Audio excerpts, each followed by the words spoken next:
Let's join Heather and our instructional leadership coach, Dr. Eryn Van Acker, as they talk about this week's high leverage practice. Welcome to Little Bits of TLC, the podcast where we explore the dynamic world of education. Join our host, Heather Volchko, as this season we focus on high leverage practices, HLPs. Each episode will examine a different HLP, essential strategies designed to enhance teaching and improve outcomes across various educational settings. These practices focus on collaboration, assessment, social, emotional, behavioral support, and instruction, benefiting all K-12 students. I hope you're ready to be both challenged and inspired, because this season is all about mastering the HLPs. This is Little Bits of TLC. Looking for something that actually fits your life? TLC University is here for that. Each week, we spotlight something different. A webinar with real-world insights, a hangout-style interview, and a hands-on workshop or a Q&A where we answer your questions. It's flexible, it's self-paced, and most come with CEUs. So whether you're looking to grow, reflect, or just listen in, there's something here for you. And it's all in one place. university.thresholdlearning.org. That's where you'll find show notes, professional blogs, a full catalog of ACE-accredited courses, and downloadable resources. It all just keeps growing. So whether you're walking the dog, commuting, or taking a breather between the daily grind, TLC University meets you where you are. Head to university.thresholdlearning.org and check out what's new this week. See you then. Teachers assess individual student needs and adapt curriculum materials and tasks so that students can meet instructional goals. Teachers select materials and tasks based on student needs, use relevant technology, and make modifications by highlighting relevant information, changing task directions, and decreasing amounts of material. Teachers make strategic decisions on content coverage, like essential curriculum elements, meaningfulness of tasks to meet stated goals, and criteria for student success. This week, we're talking about high leverage practice number 13, adapting curriculum tasks and materials for specific learning goals. So this week, Eryn, I am so curious to learn from you. When you're looking at adapting curriculum tasks, you come from a gen ed background before you kind of walked into behavior analysis. What does that actually mean or look like in your practice?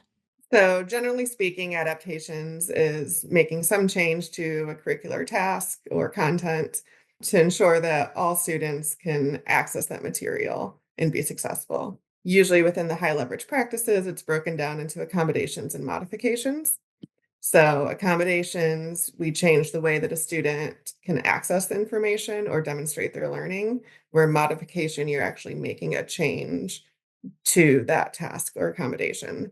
So with accommodations, students are still working on the same expectations that all the other students in the classroom are learning. So it's still the same high expectations for the general ed or that classroom.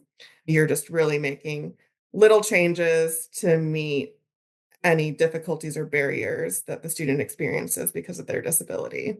Where with modifications, you're actually changing the content. So it might be potentially a lower standard from a different grade level, or in some way changing what the student is either providing or learning to help meet their needs. Yeah, and that gets so muddy. Like there are so many people that get them crisscrossed or they think they're doing accommodations, but they're actually modifying. I mean, I've been in meetings where I'm like, cool, let's, document all the different things that you're already doing to support them. And I'm like, oh, crud. Like we are not actually accommodating things. Like we are helping in so much or in such a way that now we've actually shifted, big things around that student's learning experience. Right, I agree. I also think that it can be difficult for IEP teams when they have a list, right, of potential accommodations that you can provide, and they're listing, 20 of them, right? So Oh, then I they're know. having to provide these 20 accommodations to the student for every single learning task, where it's really you want to pare down to like yes, all of those accommodations would probably help and support every student in the classroom. But what are the key ones that really will help this student access the material where otherwise they would struggle? Yeah. And I love that framing though, because that's where you're like, so what do they actually need? Not what would be nice, but like, what is that game changer that says if they didn't have this, they couldn't perform? Mhm. And if you have 20 like massive checklists of all these things, you're like, well, what's that answer? Like, how do I know if I am actually implementing with fidelity all of these things, which is insanely difficult to do? If I'm actually doing all those things with fidelity, how do I know like which one's actually the game changer versus like things that are just nice and helpful. Like it's so hard to like pick through when you have so many different things going on. Hmm.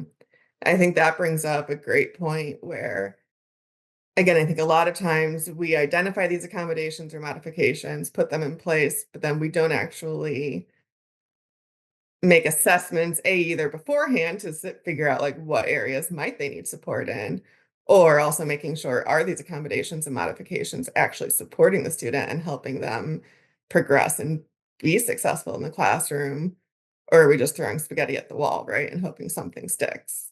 I know. Well, so what have you seen in your practice? I know I appreciate your background because you're coming from that gen ed Mhm. perspective, but you've also done a lot of work in special ed and behavior analysis. And so, kind of like bridging that all together, I know for my career, I'm able to now kind of like pull on different tools from different backgrounds to leverage this in different scenarios. So, when you're looking at making these adaptations to figure out like what accommodations would be possible? How do I know if that's actually going to work for a kid, that it's actually going to be a fit? Or then once I'm running it now, how the heck do I know that it's actually working aside from just like performance improved? Like what are those tools, resources, ideas? Like how do you make those decisions? That's a great question. I think, again, it's really looking at the student, right? And what areas are you seeing them really struggle with? So maybe I have a student who can't sit still, right? So I need to provide some way for them to move or get some resistance while they're working. Or looking at if a student has difficulty with working memory, how can I pare down the amount of content that I'm providing them? Or maybe as far as modifications go for multiple choice, instead of like 4 or 5 items for them to choose from, it's just 2 or 3, right? So that they can really just focus on some of that key content and help support that gap in working memory that they have. Yeah. I mean, some of this I find, I mean, they're either tucked into school psych reports, they're in sometimes if I've got like a student who has an outside neuropsych, there's different like ideas or recommendations tucked in there. But a lot of Mhm, times it's like looking at these evaluations that are being run by these specialists to see what are the kind of underlying needs that are going on.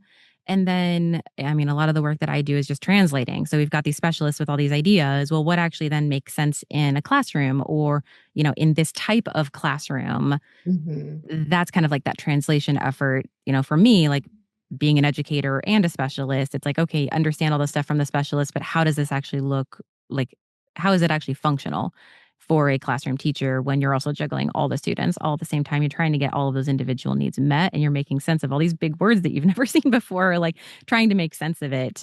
Yeah, I think that really builds on just the need to have really clear communication within your teaming, right? So working with the specialists who do know exactly what's going on, helping them really bridge that gap to provide it in language that everybody in the team can understand, including parents, gen ed teachers, special education teachers, everybody working with the student. And then looking at in the classroom, what is happening, right? Like, and as you mentioned, like what is functional? Like what I can provide as a special education teacher, I might be more than what a general education teacher can provide, right? Like really with fidelity. And figuring out like what does the student need within that context. Also, something interesting you brought up as far as like who's doing the assessments. Like here in California, our special education teachers do a lot of the assessments on their own. Yeah, and that's so different, like state to state or even district to district within any given state is who has the evaluation tools at their Hmm. disposal to be able to pull out some of that information and kind of, I don't know, provide a little bit of that like guidance, if you will. But Hmm. then what tends to happen, at least from a lot of the schools that I get to partner with, is that who's doing the assessing and then who's actually doing the intervening are rarely the same person, sometimes not even from the same field or like training background. Like, so now we've got like this translation gap where I know the tool and I run the tool and I can communicate that and I can communicate it in, easy languaging to help you understand it. But now I still have a handoff where now someone else needs to understand it enough and then go forth and actually implement with fidelity in whatever way makes sense to them and kind of their practice, but also trying to keep this cohesion with the plan. Like there's so many different moving pieces to make sure that we're doing it well, that it's not just run an evaluation and toss recommendations, out to nowhere, but we're also not just making adaptations because we think we should or like it seems helpful, right? Like it needs to be founded on something, but then that does bring in that necessity for good, solid teaming to close that gap between. Yeah, yeah. And I think even with that teaming, right, like maybe identify like, yes, there's recommendations for every gaps, but like what are those key areas that we foresee might really be a barrier for the student to learn within whatever setting they're receiving their education?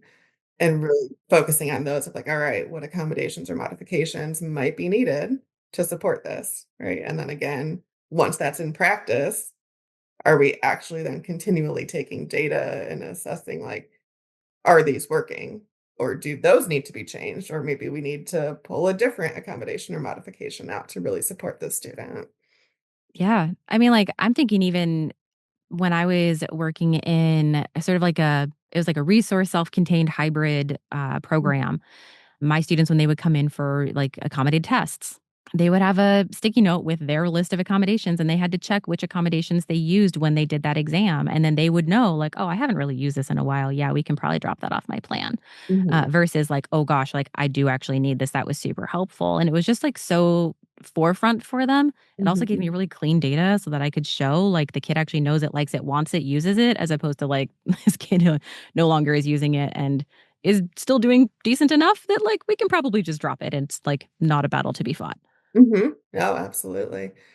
Yeah, I think that's great to come in with that little list of here are my accommodations that need to be provided, right? Or at least given the opportunity, right? Again, some students may Hmm. not use it, and then we know, okay, we can fade that, right? Or that might not be the right one for them.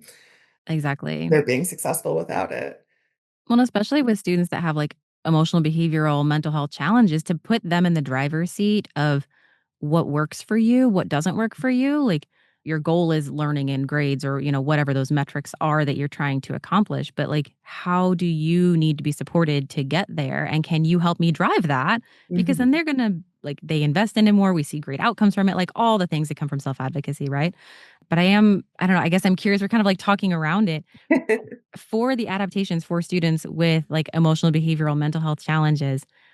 What are those like either common adaptations that you tend to see when it comes to curriculum or, things that are typically found to be fairly effective for these students? Because they do tend to be like the chicken or the egg students, right? Like we've identified them for these, social, emotional, behavioral challenges, Mhm. but now we're adapting the curriculum, which some teams have kind of like a professional disagreement there, where they're like, well, their disability is social emotional behavioral. It's not academics or curriculum. So they don't need adaptations to their curriculum because it's not an academic disability, right? Like that thought process is out there. It's not how I see the world. And it does, it's a much more blurry mashup of both. But I'm curious from your practice, like what have you seen be really useful for this population? Yeah, I agree. I mean, I think, and as you said, I mean, a lot of times behavior affects academics, right? Hmm. And it goes both ways a lot of times with our students with EPD and mental health concerns. Yep. So as far as really key things that I think really giving them that agency and control a lot of times is really successful. So helping them, I mean, as far as even an adaptation, like here are the items that we need to do in this lesson or in this activity. You choose what to start with, right? Like you can Mm, start with this side of the page or this section or even just really kind of increasing, like if you know that the student struggles with a specific math concept or something, like can you give them a couple of easier problems, right? To just get that behavioral momentum going so that then they have success with a few things, get some positive feedback, and now maybe they're ready to like actually tackle what that task is. I also see breaks are really big too, right? mm, So a lot of times, whether it's just they need because there's so much information coming at them, or it's just difficult for them to maintain focus on the activity or what else is going on in the classroom. They might need breaks while they're doing activities.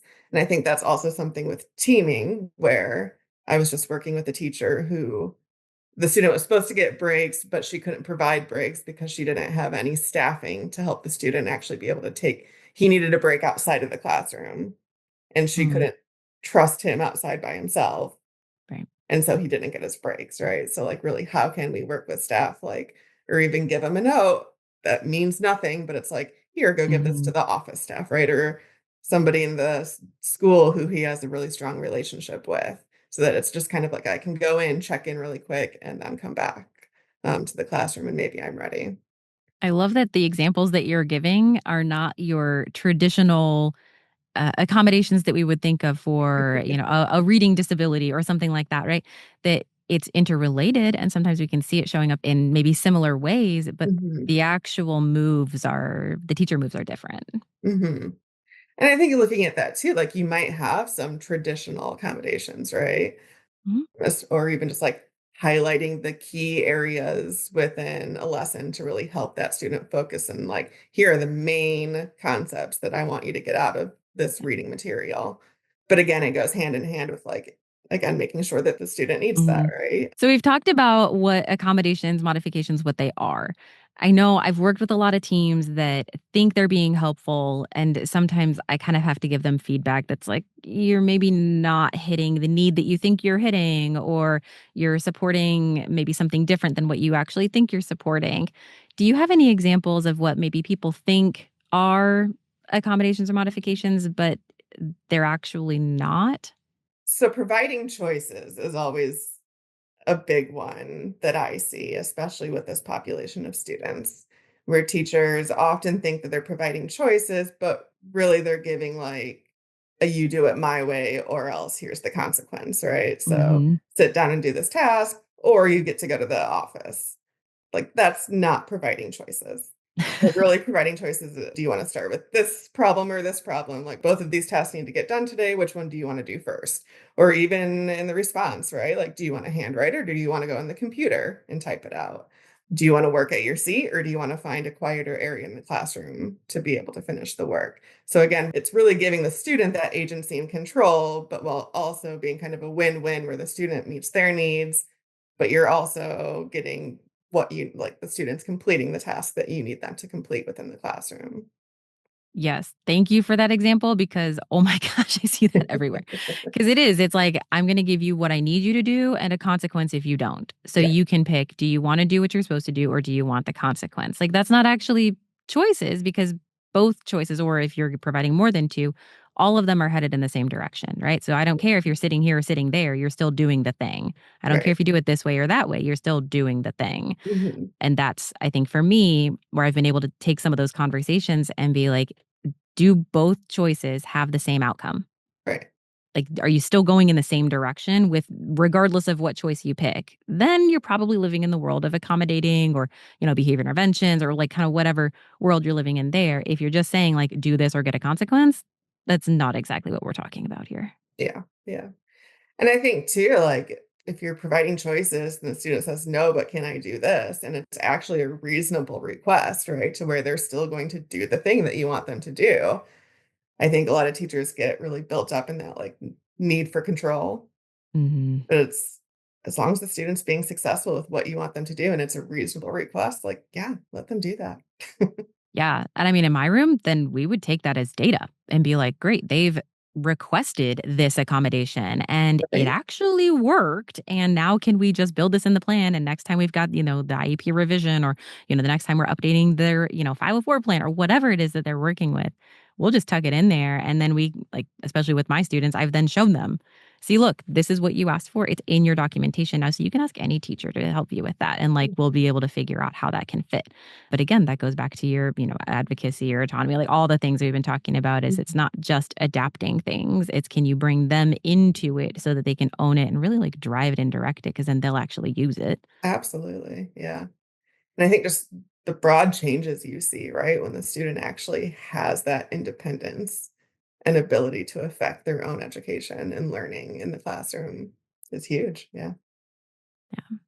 Well, thank you so much for sharing your thoughts about just all the different ways that we can adapt curriculum, especially for this population. It's not always those academic things that we think of that can make a massive difference. So thank you.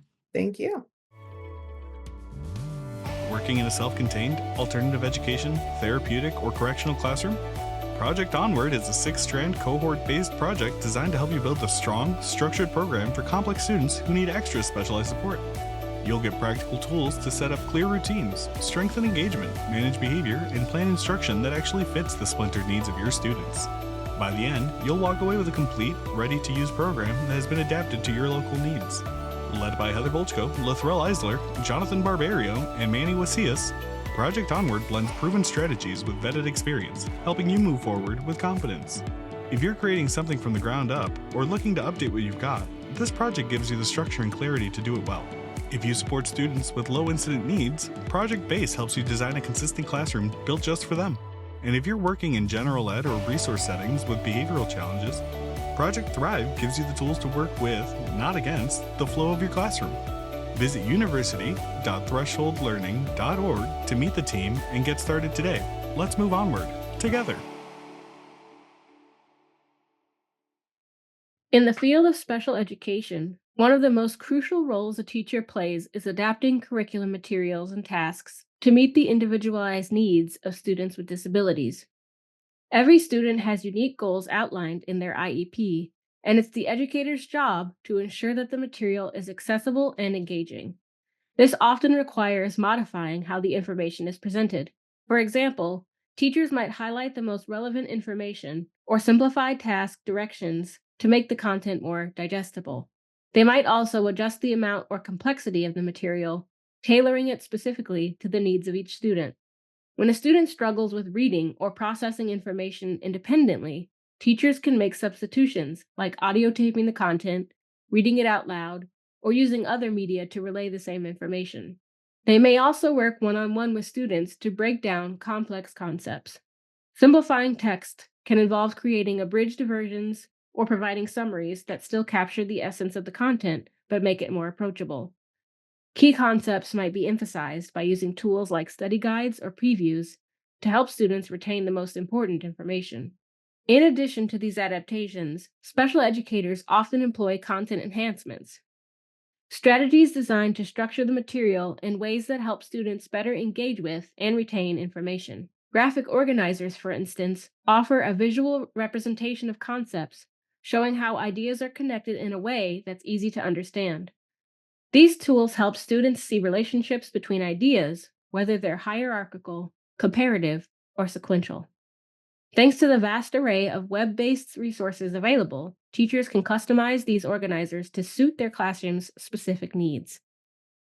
Another effective strategy is guided notes. These are teacher-prepared handouts that guide students through lectures by providing cues and spaces for them to write down key information.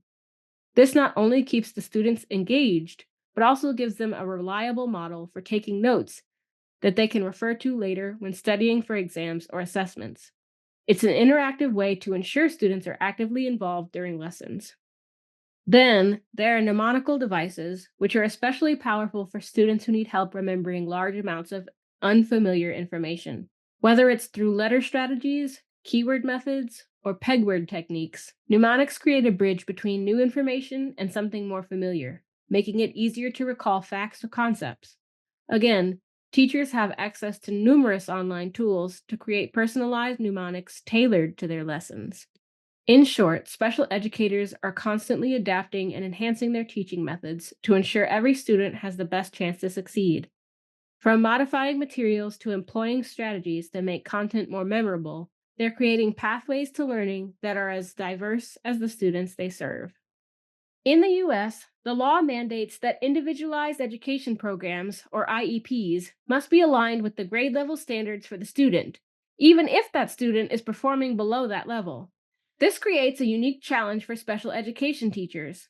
As educators craft both long and short-term goals, HLP 11, and design instruction to meet these goals, HLP 10, the use of curriculum adaptations becomes essential.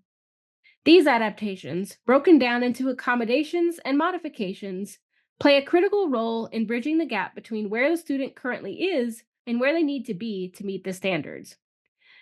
The most effective educators aren't simply selecting adaptations from a checklist, they're thinking strategically. They look at what each individual student needs and adjust accordingly, often leveraging key accommodations and modifications to ensure that students can access the curriculum in meaningful ways. This process helps drive both learning and behavioral success. What's especially important here is that the effective adaptations are not one size fits all.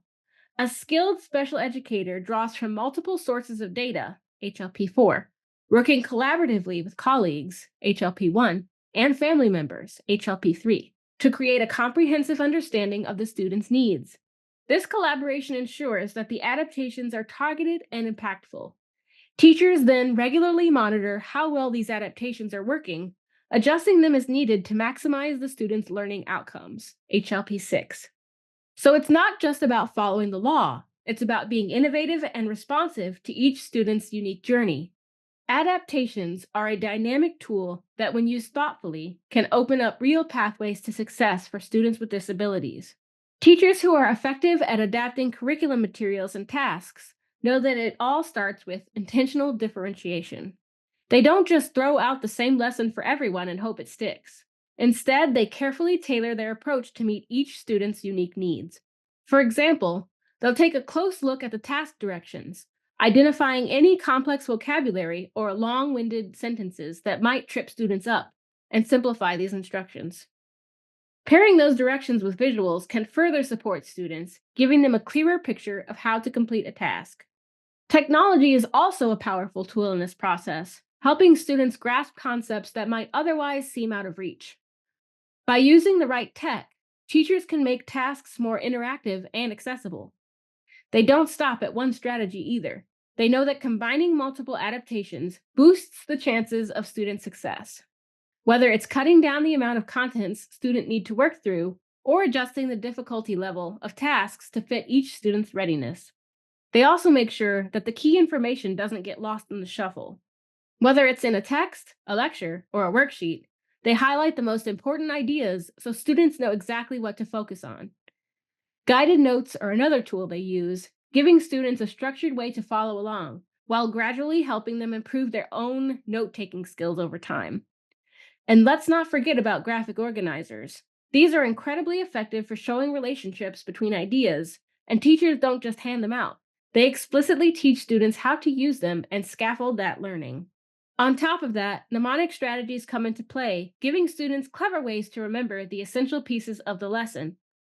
Whether it's a catchy phrase or an acronym, these memory aids are key to helping students retain information long term.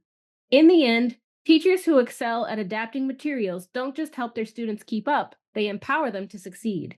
One of the most important things school leaders can do to support their teachers is to ensure that educators have a solid understanding of the range of adaptations available to meet their students' individualized needs.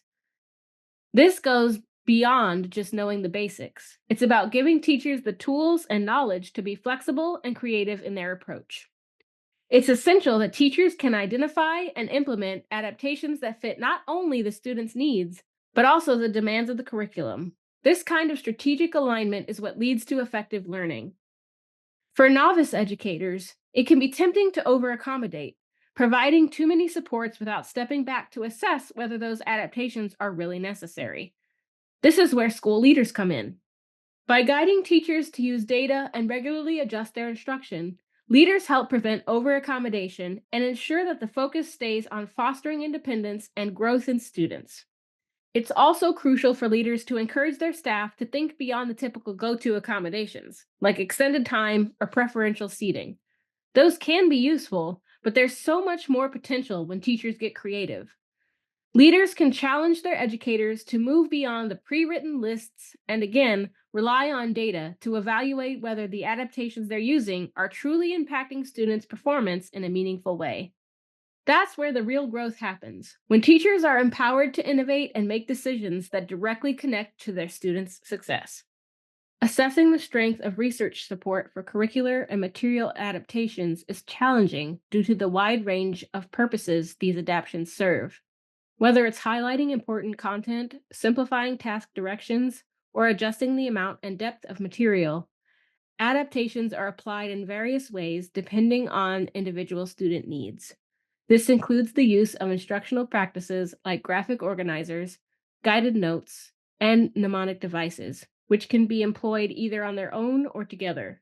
With such variability and a focus on ever-changing student outcomes, it's difficult to pinpoint a singular, comprehensive measure of their effectiveness. However, when we look at specific content enhancement approaches, there is enough empirical support to suggest that these strategies do make a positive difference in student learning.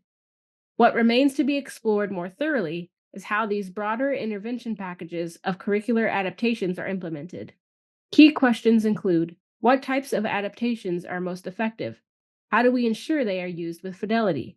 And perhaps most importantly, what impact do these adaptations have on critical student outcomes? Further research is needed to determine which adaptations are not only effective, but also efficient and socially acceptable in various educational settings. The logic behind adapting instructional materials is clear. When teachers substitute, simplify, or highlight essential content, they increase the likelihood that all students, especially those with disabilities, will meet their learning goals. Yet, despite widespread recognition of this need, research shows that many teachers still fail to make the necessary modifications. This gap between understanding and action suggests that more attention should be directed toward the actual implementations of these instructional modifications, and importantly, how they influence student outcomes. We hope you enjoyed this week's episode. Join us next week when Heather sits down with our licensed counselor, John Barbario, to talk about our next high leverage practice.